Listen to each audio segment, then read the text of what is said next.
Brought to you by V-Guard, co-powered by Sensodyne. जी खऱ्या अर्थानं बारामतीमध्ये पवारांच्या घरी सून म्हणून येते, जी खऱ्या अर्थानं बारामतीचीच येते.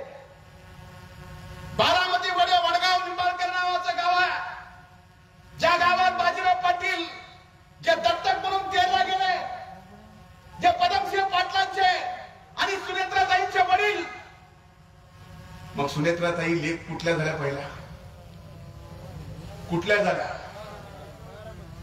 बारामतीचीच लेख पवारांकडे सून म्हणून आली. तर मतदान सुनलं का लेखलं करायचं म्हणून सून परकी म्हणता, सून परकी म्हणता. अरे तुमच्या घरात आपल्या मुली आहेत, उद्या कुणाची तरी सून म्हणून होऊन जाणार आहे, कुणाची तरी लेख आपल्याकडे सून म्हणून येणार आहे. फक्त एक निवडणूक जिंकायची याच्यासाठी कोण जर आपल्या घरातल्या सुनाला परक म्हणत असेल तर राजकारणात एवढी वाईट वेळ कुणावर एवढी वाईट वेळ जर येत असेल मत मागण्यासाठी, आणि ते एवढ्या उत्तुंग नेतृत्वाला, हे मला जर कळत आहे. तुम्हाला भावना नाही? तुम्हाला मन नाही? तुम्हाला हृदय जर असेल त्या हृदयाला संवेदना नाही का? एवढ्या निगरघट्ट मता मनाचे तुम्ही झालात की घरातल्या सुनाला फक्त मतासाठी परकय करायचं. आणि अजितदादा सारख्या विकासभूमुख नेतृत्वाला ज्यांनी सबंध आयुष्य राजकारणात पहिल्या दिवसात पाऊल टाकलं, त्या दिवसापासून ते पहाटेच्या शपथविधीपर्यंत एवढंच नाही तर 2022च्या 53 आमदाराच्या सह्यापर्यंत आदरणीय पवार साहेबांचा थुक्का सुद्धा ज्यांनी ओलांडला नाही ते अजितदादा पवार आहेत. पण प्रत्येक वेळेस ज्या वेळेस शरीर असं राजकीय परिस्थिती निर्माण करायची, मला कळालं नाही. मध्ये मी सासवडला आलो, सासवडला हे बोलल्यानंतर माझ्या बोलण्यावरती अनेक जणांनी टीका केली. म्हणले काही जणांना अगोदरच भाजप सोबत जायची गडबड होती.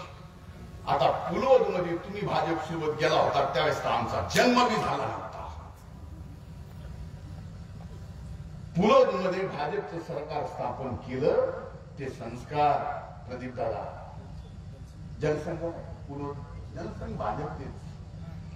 तुम्ही आता भाजप मध्ये आला, तुम्ही मूळ भाजपचा आहे सगळं माहिती.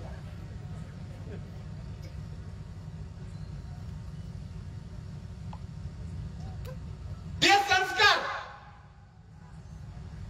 2014ला त्यावेळेस तर कुठली ईडी बीडी कुठल्या एएनसी आणि मला विरोधी पक्ष नेता केला होता. तुम्ही त्यावेळेसचे 2014 ते 19 माझे भाषण ऐकले. मुख्यमंत्री असो की प्रधानमंत्री असो, याकडे तरी सोडलं होतं का? कुणाला घाबरलं होतं का? अरे कोणी यायला तयार नव्हतं रस्त्यावर. मामा तुम्ही साक्षीदार आहात. एक नाही, दोन नाही, महाराष्ट्रात चांद्यापासून बांद्यापर्यंत 4 परिवर्तन यात्रा काढल्या. कोणाच्या माईला नाही घातलं. आणि तुम्ही म्हणता ज्या 2014ला आम्ही पडतोय, उभा राहिलोय, निकाल बघतोय एकीकडं, तर अर्ध्या निकालातच बिनशर्त भारतीय जनता पार्टीला पाठिंबा दिला.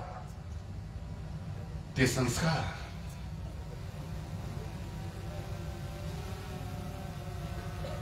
गणेश चतुर्थीच्या म्हणजे 2017ला ज्या दिवशी गणपती बसला त्या दिवशी दिल्लीत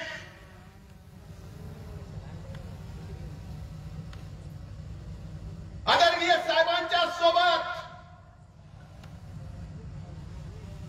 विधानसभा, लोकसभा, मंत्रिमंडळ, पालकमंत्री पद सगळं ठरलं. का बिघडलं? मी म्हणलं अनेक पुरावे द्यायला तयार आहेत. ते म्हणले द्या.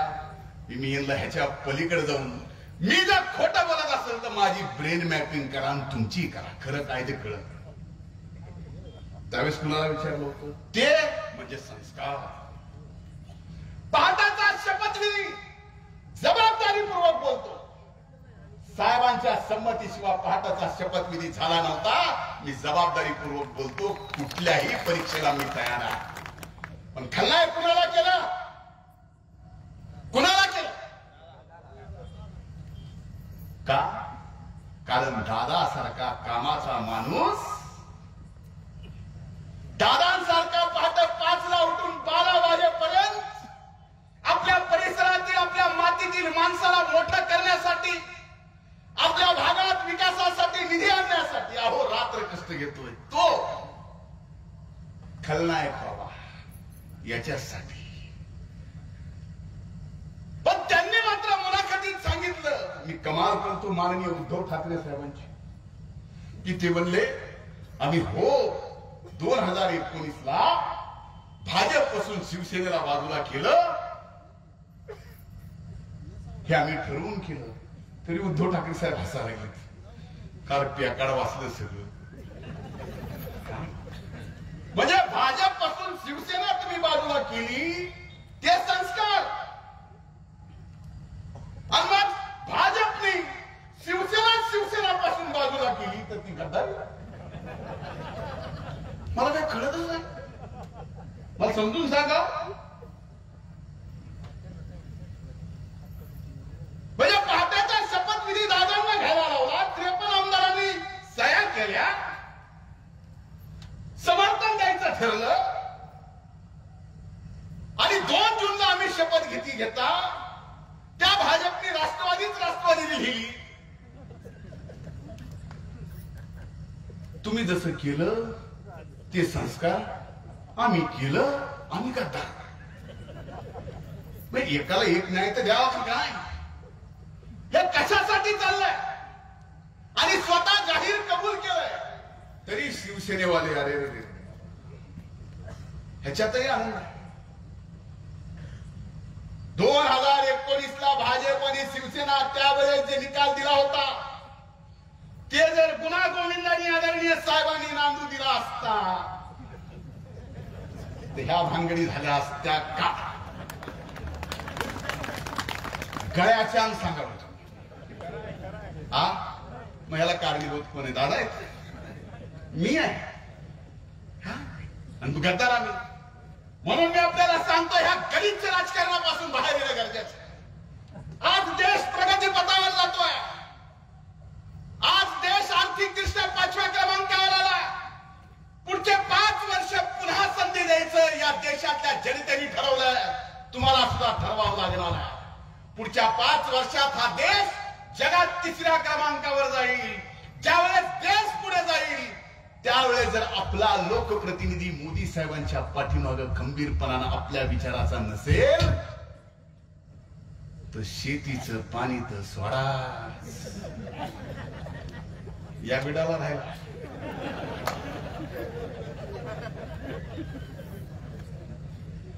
म्हणून मी आपल्याला सांगतो, ही निवडणूक त्या दृष्टीने जबाबदारी आहे. 2 नेतृत्वाचा फरक करा. मोदी साहेबांच्या बरोबरीने 33 जणात कुणी आहे का? हाय का नाही सांगा? कोणच नाही ना. मग कशासाठी मांडली नाही? पण आता 2 उमेदवार आहेत इथं. एकीकडे ज्यांनी नाव घेतलं, मला त्यांचं नाव सुद्धा नाही. एकीकडे आमच्या सुनेत्राताई अजितदादा पवार आहेत. 2012ला बारामतीत 65 एकरमध्ये टेक्सटाईल पार्क उभं केलं. आज 14,000 आमच्या महिलांना त्या ठिकाणी पोट भरायची संधी मिळाली, आर्थिक उन्नती करायची संधी मिळाली. आपलं घर आमची महिला समर्थपणे सांभाळू शकते. 14,000 असा एखादा तरी प्रकल्प मागच्या 3 टर्म खासदार राहिलेल्या आंतरराष्ट्रीय पातळीवरच्या नेत्या,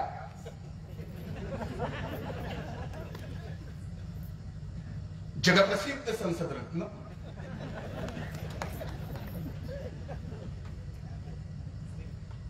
यांनी एकतरी आपल्या कल्पनेतून आपल्या वडिलांचा आशीर्वाद घेऊन इथल्या 1000 माय मावल्यांना तरी रोजगार देण्यासाठी एक प्रकल्प आणला का? आणलाय का? हा फरक दोन उमेदवाराचा कळत नाही. आपल्या जर ताई सुनेत्राताई अजितदादा पवार ह्या आपल्या खासदार म्हणून मोदी साहेबांसोबत त्या ठिकाणी खंबीरपणानं देशाच्या सार्वभौम सभागृहात उभ्या राहिल्या तर तुमचं पहिलंच विकासाची फार मोठं कनेक्शन आहे. आमचा तर लय बॅकलॉग राहिला बिडाचा, पण तुमचं डायरेक्ट स्त्रोत आहे. त्याच्यातनं तुमचं हे 22 गावाचं नाही, तुमच्याकडून उरलं तर बिडाला पाणी सोडा, एवढं पाणी येईल मामा. म्हणून आज आपल्याला सांगतोय जबाबदारीपूर्वक,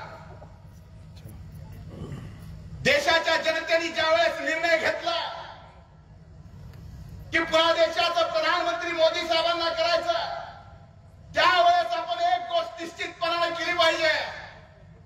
आज इथं आलो, मला माहिती आहे या परिसरामध्ये अनेकदा स्वर्गीय मुंडे साहेब येऊन गेले. आज मी बीडची लोकसभा माझी बहीण लढती आहे, पंकजाताई तिथं उभ्या आहेत. मला अभिमान वाटतो माझ्या नेत्याचा, दादांचा सांगायला. मला माहिती आहे माझं आणि घड्याळाचं अतिशय चांगलं नातं आहे, त्यामुळे पुन्हा पुन्हा मला वेळेचं भान टाकून वेळ घालवू नका एवढीच विनंती आहे. मला अभिमान आहे माझ्या नेत्याचा. इकडे सुनेत्राताई उभ्या असताना सुद्धा, महाराष्ट्रामध्ये लोकसभेची सगळी जबाबदारी असताना सुद्धा, बीड जिल्ह्यामध्ये रोज 15 जणांना तरी अजितदादा फोन करून सांगतायत की कसल्याही परिस्थितीत ऐतिहासिक मतानं पंकजाताई निवडून आल्या पाहिजे.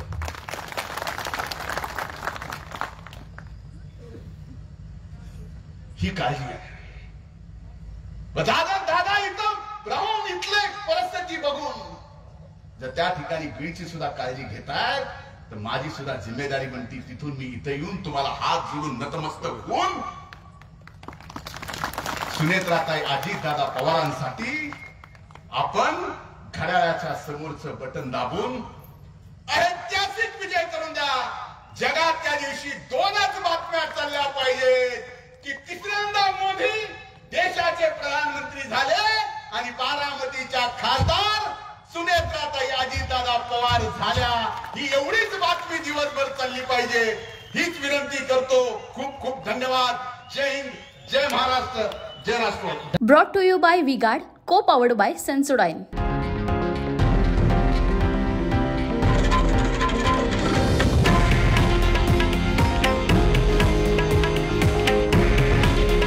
हे आहे देशातील नंबर 1 न्यूज नेटवर्क आणि आपण पाहत आहात TV9 मराठी. काळजी तुमची, हित महाराष्ट्राचं.